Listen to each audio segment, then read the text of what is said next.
Hello everyone, welcome back to my channel. నేను మీ శాలిని. ఎలా ఉన్నారు అందరూ? ఈరోజైతే పిల్లల కోసం స్నాక్స్ చేశాను.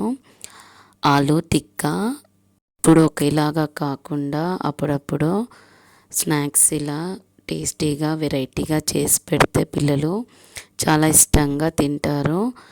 మనకి ఆలు టిక్కా చేసుకోవడానికి కావాల్సినవి ఏంటి అంటే 2 మీడియం సైజ్ ఆలు, కొంచెం 1 కప్పు బియ్యం పిండి ఉంటే మనకి ఈజీగా ఆలు టిక్కా చేసుకోవచ్చు. ఉడకబెట్టిన ఆలులు పక్కన పెట్టుకుంటే అప్పటికప్పుడు పిల్లలకి చేయడానికి ఈజీగా ఉంటుంది. నేను పిల్లలు స్కూల్ నుండి వచ్చే టైం కల్లా చేసి పెడతామని ముందే బాయిల్ చేసి పెట్టుకున్నాను ఆలూస్. తర్వాత దాన్ని పొట్టు తీసి స్మాష్ చేసుకొని పక్కన పెట్టేశాను.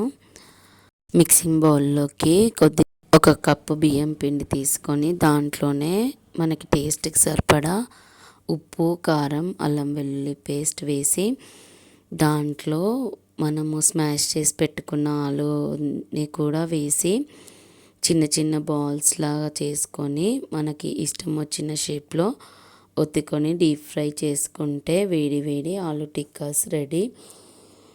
పిల్లలకి ఎంత వెరైటీగా చేసి పెడితే అంత ఇష్టంగా తింటారు. కాబట్టి పిల్లలకి చేయడం అంటే చాలా ఇష్టం నాకు.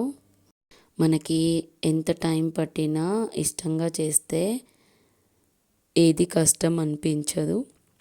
పిల్లలు తింటే చాలు కదా. మనకి డబ్బులు ఖర్చు చేసి బయట పెట్టే దానికంటే ఇంట్లో ఉన్న వాటితోనే చేసి పెడితే వాళ్ళకి కూడా హెల్తీగా ఉంటుంది. ఒకసారి మీరు ట్రై చేయండి. టేస్ట్ ఎలా ఉందో కామెంట్ బాక్స్లో కామెంట్ చేయండి. వీడియో నచ్చితే లైక్ చేయండి, షేర్ చేయండి, సబ్స్క్రైబ్ చేసుకోండి. Thanks for watching.